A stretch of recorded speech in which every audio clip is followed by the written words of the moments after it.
Hi, everyone. My name is Kristen, and I kind of decided to do this because I had a friend, Katie, who lives in South Carolina and was raised there, and she came out to visit me in California a few years ago. And she loves things Asian, so I took her to the Japanese American Museum in Los Angeles, and they had the exhibit about the internment camps, and she had never even heard about it. And she's Wow. like in her, well, I don't want to give her away, but she's like in her mid 40s. And so I thought, wow, that was really something. So that was one of the catalysts for me wanting to do this. And another was that, after my dad's generation, there won't be anyone who can tell about what actually happened, and it'll all be word of mouth by then. So I asked him if he would do this, and he said he would. So go ahead, Dad. Oh, by the way, I'm going to put everyone on mute. And then what we can do is he'll take questions at the end. So if you have any questions, you can go ahead and at any time just send them to me in the chat, and then we can review them at the end. So anyway, okay, go ahead, Dad. It's great to see some familiar faces. Number one, I see my older brother here. He's going to bring me to tears. He's going to be 90 next month. Hi, Cos. How you doing? Some introductory remarks. This is really, really difficult for me. I'm doing it for my parents and for you folks. Please remember, these are my recollections. I may have taken some liberties. I did not fact check this. Some people called the relocation centers concentration camps. I'm not going to get into that argument. I just want to refer to them as camps. I was a prisoner in a prison with barbed wire fencing and soldiers in guard towers with loaded weapons. It was not a voluntary situation. My name is David Ogawa. I'm 88 years old. I have an older brother, Kaz, who's going to be 90, a younger brother, Glenn, who is 82, and my baby sister, Ann, who was born in camp, is 78. My dad, Tom Takizo Ogawa, was born in Japan in 1904. My mother, Chiyoko Mei Ogawa, was born in the state of Washington in 1914. She was there until the 4th grade when she had to return to Japan to care for her mother. My parents had an arranged marriage. My mother was married at the age of 16, had Cause at 18, and had me at 20.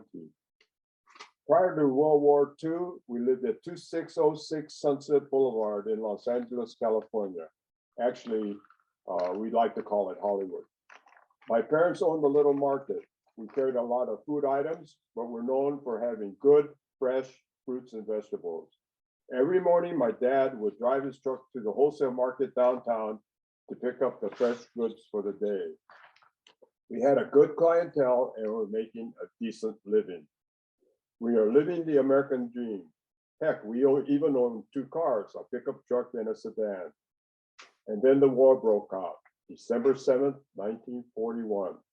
I remember it was a Sunday. My brother and I sat on the curb on Sunset Boulevard, waving our little American flags, cheering on the American troops as they passed by.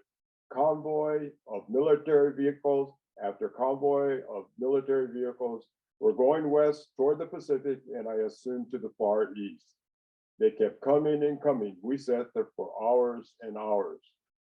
On February 19, 1942, President Roosevelt issued Executive Order 9066. I have a copy of that right behind me here. It authorized the removal of all Japanese from the West Coast. I wasn't Japanese, I was Japanese American, born in the United States, but they were talking about me. We knew we were going to have to move soon, but to where was a mystery.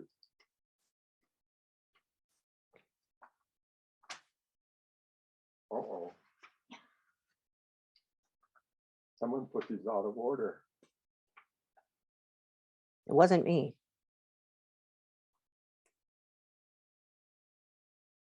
This meant we had very little time to close up the store, sell our cars, store the fruit and vegetable stands and refrigeration units. Our landlord was gracious enough to allow us to store the things in the back of the store for the duration of the war. I remember my father getting arrested by the FBI trying to give away things to our Caucasian friends and neighbors. There were items like cameras, radios, photograph records. We weren't allowed to take them into camp anyway. I remember having to toss out most of my belongings, toys, clothes, comic books, sports equipment, you name it. We could only have 2 suitcases for the family, only what you could carry. My dad was 5 feet tall and weighed less than 100 pounds. You can imagine how little he could carry. My mother had to carry my 1-year-old brother. I was 8 and my brother was 10. We were in trouble. Shigata ganai. We made do. My parents decided to move to a hotel downtown owned by some friends who happened to be from the same prefecture as my parents. A prefecture being an area in Japan. The idea being that we would end up being in the same camp as our friends. On May 1942, we were sent by bus to the Santa Anita Racetrack Assembly Center in Arcadia, California. We were issued tags like the one I'm wearing. Our family number was 9656. It's something that you kind of memorize and keep in mind forever. Living quarters at Santa Anita were either tar paper covered barracks or horse stables. As luck would have it, we ended up in a horse stall. All 5 of us in a single horse stall. We had army cots. Our mattresses were bags that we had to fill with hay. Luckily, I had no allergies. There was a stench of horse urine, which made it unbearable. We had electricity, but no running water. Needless to say, we spent a lot of time outside of the stable. We are enclosed by barbed wire fencing, guard towers with fixed bayonet, fixed machine gun placements, soldiers with rifles. Searchlights rotating around, facing camp all night, making it tough to sleep. Latrines with no partitions for privacy. Septic tanks for sewage, which would sometimes overflow onto the streets. The existing toilet facilities were not made for this crowd. Community showers without privacy. 18,000 people, 6 mess halls. That works out to be 3,000 people per mess hall. Needless to say, we had to wait in line to eat. We had to wait a long time. They made daily head counts to check for missing people. And for the first month, they also had a bed check. People from camp were hired to make camouflage nets for the war effort. One major incident comes to mind. I decided to make and fly a paper kite. As I flew it, it went over the barbed wire fencing. The wind died down and the kite tumbled to the ground. There was an area where I thought I could crawl under to retrieve my kite. With my head under the fence, head and shoulders under the fence, when someone yelled at me, "Halt or I'll shoot." I looked up at the guard tower and saw a soldier with a rifle pointed at me. Was he really going to shoot me? He was really, really young. All I know is he scared the shit out of me. Later in the summer, the people in Santa Anita were shipped out to various relocation centers. We left by train for Heart Mountain, Wyoming. It was, in a way, it was exciting, having never been on a train before. Unfortunately, we were not able to enjoy the scenery as they wouldn't let us raise the blinds. I'm not sure that we knew where we were going, but we ended up in Wyoming. We ended up in Heart Mountain, which is located in the northwestern portion of Wyoming. It was opened in August of 1942. The peak population was over 10,000.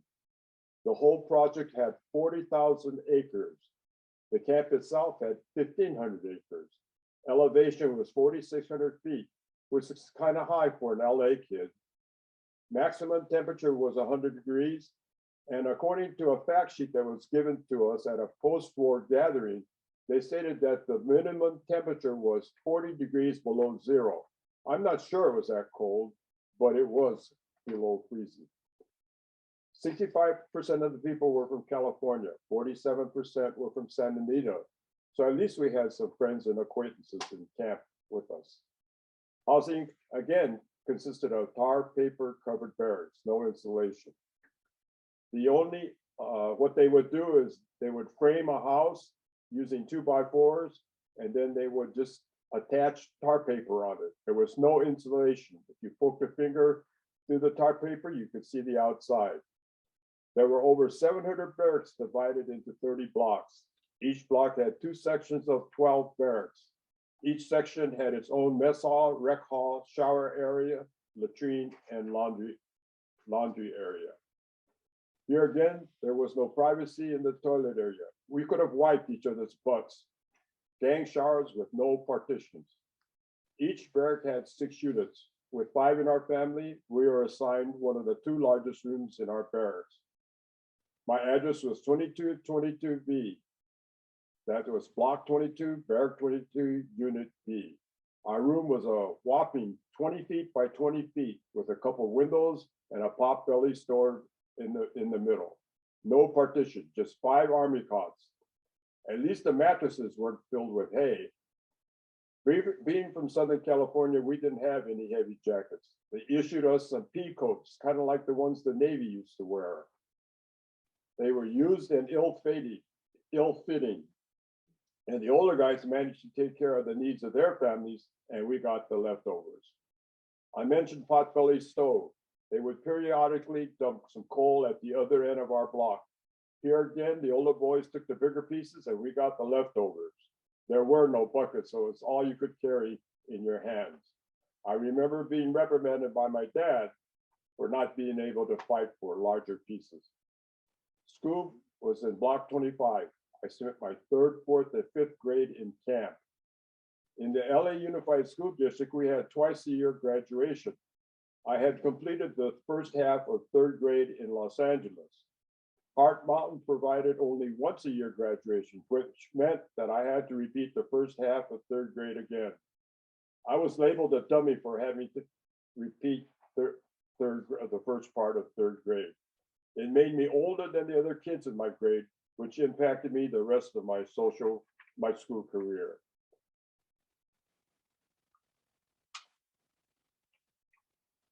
I faced ridicule about being dumber. To me, this was an impact of camp. My 5th grade teacher was Mrs. Dillon, who was the wife of the camp director. As restrictions were beginning to be lifted, she thought it would be a good idea to take us children into camp, into the local town, which is Cody, which is just 14 miles away. She took us in groups of 5 for dinner, movie, and ice cream. Guess what? We couldn't go into the ice cream parlor because of the no Japs allowed sign. She went back and forth several times to ensure that we all would have ice cream. A few years back, I attended a camp reunion at Hart Mountain. I had the pleasure of meeting Mrs. Dillon's son. I related the story to him. It turns out that he, although Caucasian, went to our school. On the same trip, I found the ice cream store next to the movie theater. I wanted so badly to go in there, but I thought I'd better not. By the way, when I was there, they made this tag for me at Hart Mountain.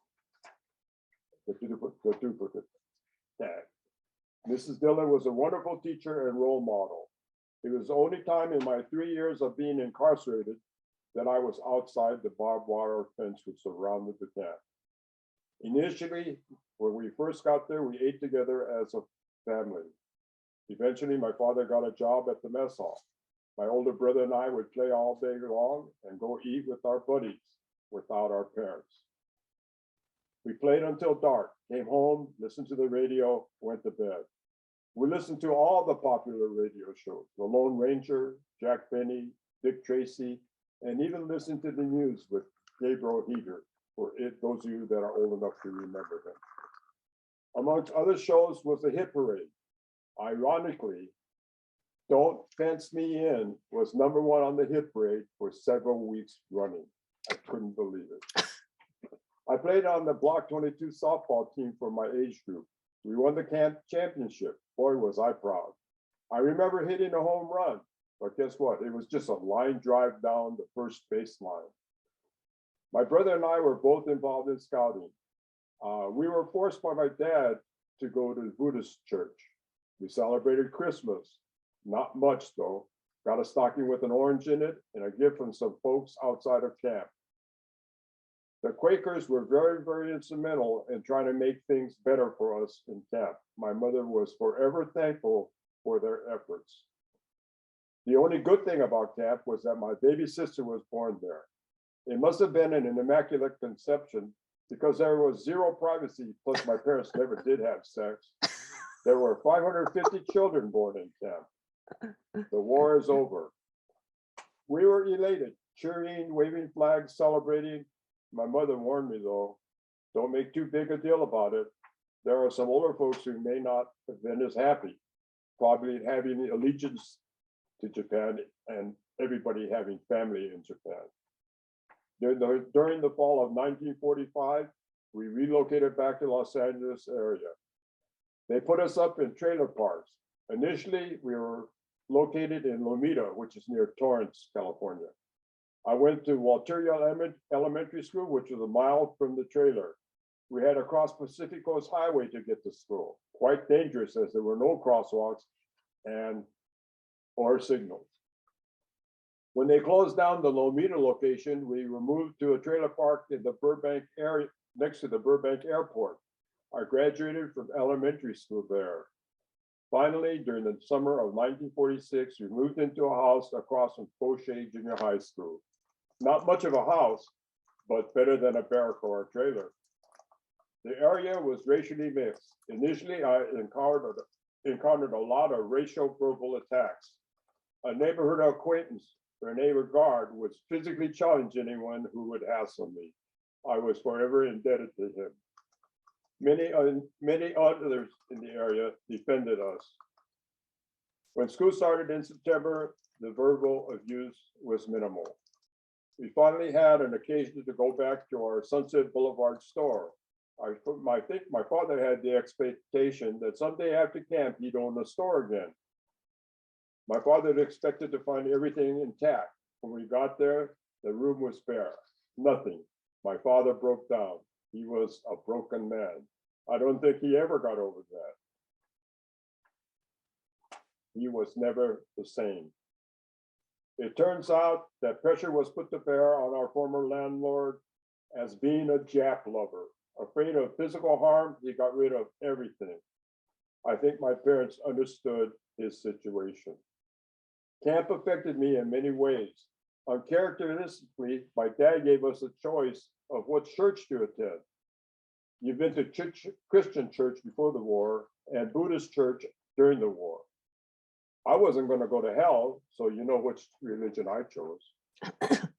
In the 7th grade, we had a phone exercise, how to answer the phone, what to say, etc. I memorized the exercise and proceeded to perform it when it was my turn.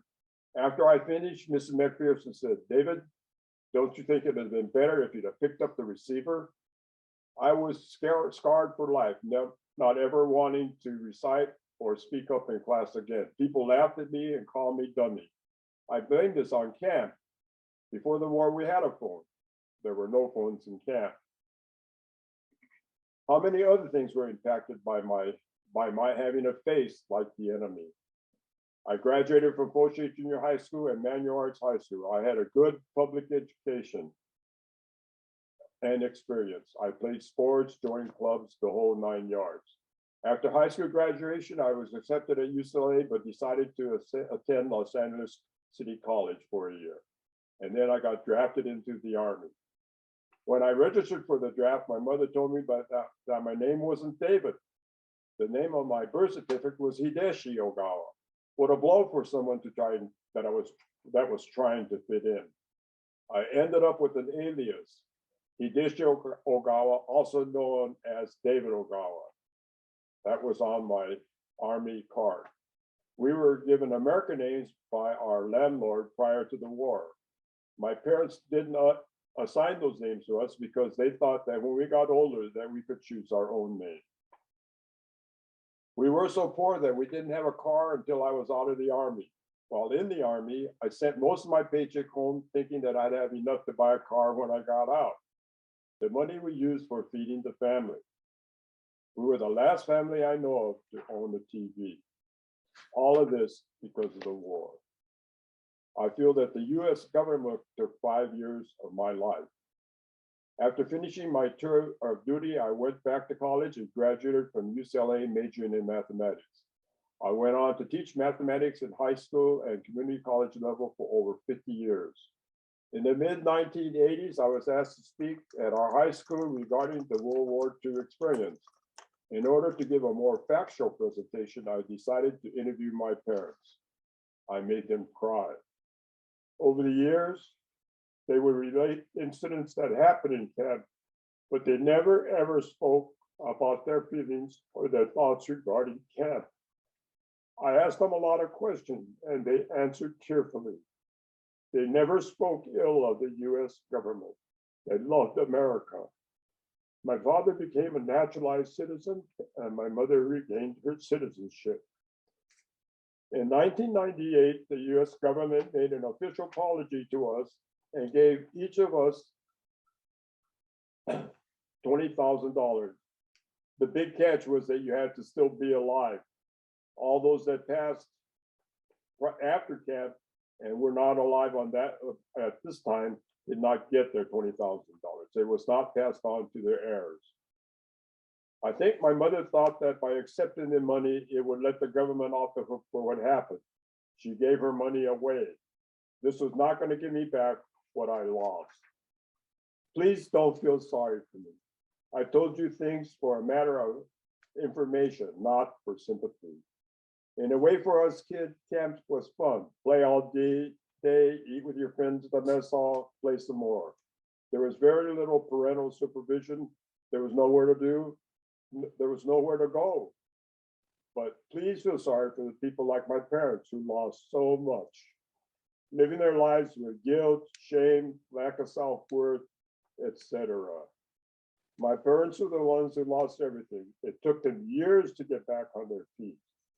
When I interviewed my mom, she said, "You need to tell the story so it doesn't get repeated." Thank you for listening. By the way, we survived because of something strong within. Thank you. Okay, thank you. Sheila, did you want to ask some questions? Or They're in my phone. So, huh? they're in my phone. Do you have them? Do I have, let me see. Okay, well, for one thing, let's see here. Jerry has a question. And Jerry is an author. He has a whole bunch of wonderful children's books about his French bulldog who passed away earlier this year. So his French bulldog is called Bubba. So you can find them on Amazon.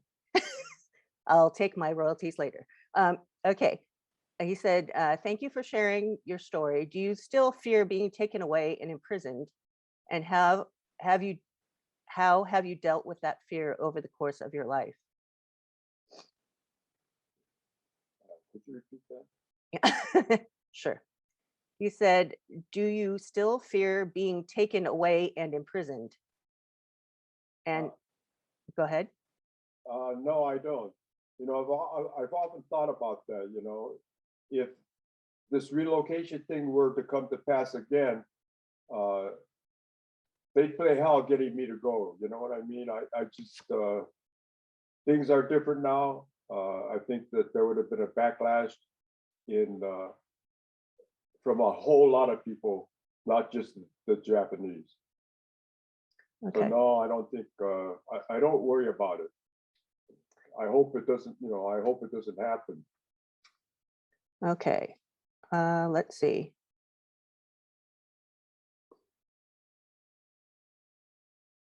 So did your family ever really talk about camp much among themselves? I guess here we can unmute some of your. Well, no, what happened was that we talked about things that happened in camp, you know, about different people, you know, and whatnot. But we never talked about feelings, you know, about having hated the government because of what they did to us, that kind of talk. I don't recall it. Cause, nod your head. Do you remember any, Here, we can unmute them. do you remember anything? Are you sleeping? He's sleeping. Wake him up. It's true Ogawa fashion. He's sleeping. I think they have to. Mute. Okay. Okay, I unmuted us. Okay. Auntie Annie, do you want to be unmuted also? Well, there's one thing that happened that Unmute her. uh, during the riots that we had in Santa Anita, they had a camp shut down and they were looking for knives and whatever. And they Another question, Chris? visited all the places. And I saw the soldier showed me his rifle, and I said, he was kind to me, but he wanted to know why I was up, and I said, well, I was studying my math. And turns out my mother pointed out after he left that this is as late as I've ever stayed awake. And it was past 12. And so one look at the charts, I looked at it and I said, okay, I'm ready for the questions. And so we went through the multiplication table. And that was the night I learned how to do my math. And nobody told me I was adding. Had I known I'd add, I could use my fingers to figure out everything. It took me a long time. But mostly, I was thinking about what David was saying earlier. His life was built around him. And so that's what he remembers. And what I remember is slightly different because I had different sets of friends and desires. And one comment I asked Glenn after we came back from camp, I said, where were you? I could never find you in camp. And he says, around. But the point was, we lived our different lives, we're in different places at different times. And my memories are different than anybody else's. That includes Anne being in the hospital at the same time I was with scarlet fever. But it's a kind of an experience I didn't like, I didn't want. But on the other hand, if the face was on, beat out and curse at him. So my realization during camp days was not that it was justified, but we do these things. In case David doesn't recall, he played baseball while he was in camp, but we had organized sports for the children. So you had old timer sports. And that's how come I found out my dad had played baseball while he was working in Utah as a laborer. And I also found out that our dad was superstitious and hated Friday the 13th, which was just recently. And every time Friday the 13th came around, if you mentioned it, you blow up. It turns out that he met an old friend who was a survivor of a train wreck, that work train wreck that they had. And he and and my dad were the only ones that survived. It's various things happened, and I was amazed how many families my dad and mom knew. From there were people in Washington versus all the way down to Sandy. They knew a lot of people and were acquainted. Anyway, I said too much. Time to quit. Okay, thank you, Uncle Cos. Let's see.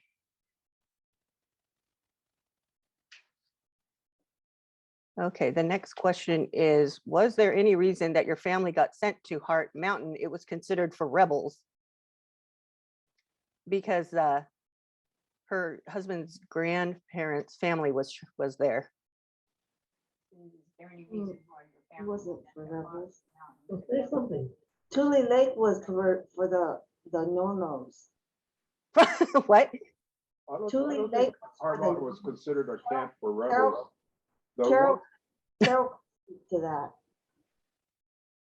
Auntie Annie is saying that Tule Lake was for the rebels. See, she doesn't want Yeah, to take That's responsibility. that's just what I was. Oh, gonna say. okay, okay. I wouldn't say that Tule Lake was a camp, and part of that camp, they had rebels in it. I have to be very careful how I worded. My sister-in-law went to Tule Lake, and she was by no means a rebel. Okay, let's see. It was for people who signed no-nos. Isn't that right, Carol? No, Yeah. If you sign no on that form, they sent people to Tule Lake. Well, she probably wasn't old enough to sign some form, so. But the reason we ended up at Heart Mountain is because Grandpa used to ride the trains before he got married, and he was able to choose the camp that he wanted to go to. Oh, Uncle Cos is he's disagreeing. Now we're gonna have a sibling disagreement. Well, that's here. what Grandpa told me. What do you know? You were just Okay. born there. Yeah. Okay, here's the. You're Tu- right. She wasn't born, so that's the reason I spoke up. Oh, okay, well, the Tule Lake person can say something if she would like to defend herself. Well, in just a minute. In just a minute. After he finishes talking. Will I ever?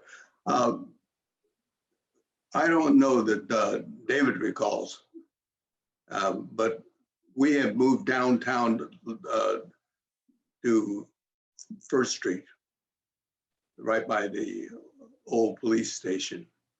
And we had a family of ours, friends, who owned ran the hotel there.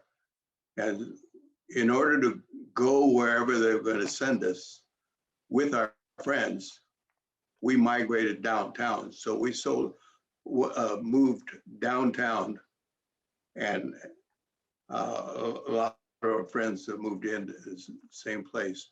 And as it turned out, the individuals in the downtown area, the leadership and things were sent to Santa Anita, and many ended up in Heart Mountain. That's why the band equipment from the troop went to Heart Mountain. But anyway, I'll let Carol talk. Tule Lake, our family was up in Washington, and I think we were sent to Tule Lake. So you had a combination of families that were sent to Tule Lake, plus after the filling out of the questionnaire, then those people that signed no were sent from various camps to Tule Lake, and it became the so-called difficult, the camp with the resistors in it, but it Oh. had a combination of people. Okay, Tule thank Lake. you. Karen. Oh, hold on, Karen. Karen, you're muted.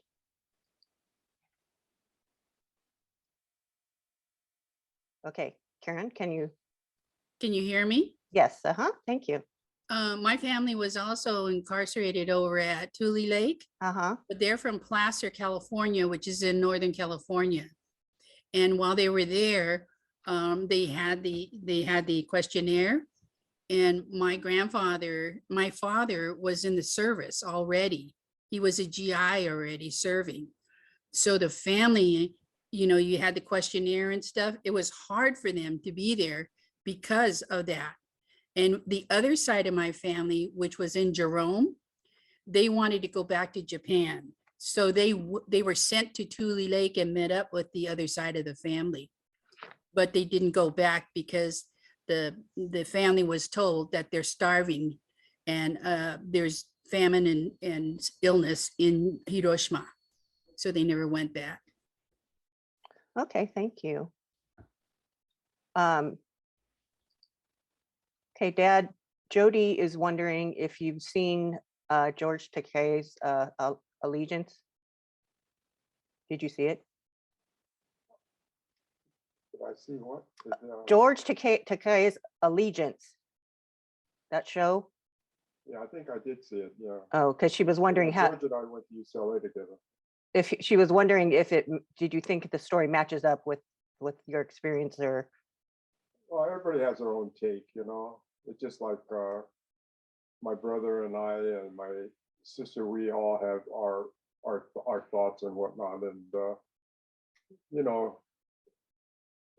and as I mentioned, you take literary, you kind of take,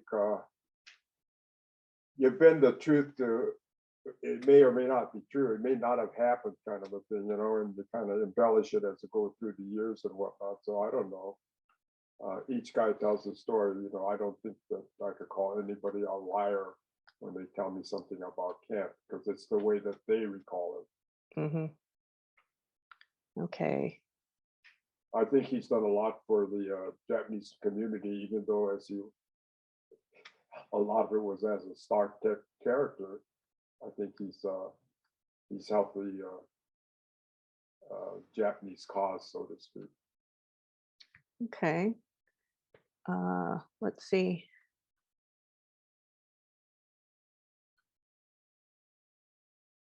Oh, Jackie says she was curious as to what questions we're talking about when you say that they said no or whatever, because not everyone knows what. The no thing, I do. It had to do with are you willing to fight against the enemy? The enemy being the Japanese. And some people said no because here you sent me and you put me in a prison camp and you're asking me to defend the country, and you haven't defended me, so why should I defend my country? But some people were very, very anti, and not because of they were bitter, and I don't blame them. You're talking about guys that are 20 years old, 18, 20 years old. I was a kid. As I indicated to you, I had a good time. I don't know about my brother, but I had a good time in camp. We just we were unsupervised. We ran around, did whatever we wanted to do. Those guys, having served in the Army, I keep telling people if I had it to do all over again, I may have gone to Canada. Back when you're younger, your thoughts are different than when you get older. Juliet says, following up on that, did you have any reservations about joining the Army? Well, But I guess you didn't really have a choice, right? Yeah, this was during the Korean War, Korean crisis, Korean War, or whatever. But I really lucked out. I got drafted when the war was going on, but by the time I actually went in, they had signed an armistice of the peace agreement. So I really didn't serve during the war. Okay, and then Jody also wants to know how did you decide when, how to share this story with your children, with us. How and when did you decide to share this story with the children? I don't think Mark's ever heard it. No, we've heard bits and pieces, I think. Or you mean with my children? or Yeah, with yeah, no, with children? us, yeah. Oh, I don't know. I've done a very poor job of that. Very, very poor job. But I don't think that, Uh, I mean, like, I like people, when people ask me, and I don't know, like, Kathy and Ken and Nori, you know, I didn't really ever hear our grandparents talk about it, really. I mean, you know, they never spoke of it. And you never really spoke of it. One of our neighbors taught English at Chatsworth High School with my dad, so she had him speak at some of her classes back in the day, but you know, that was about it, I guess, right?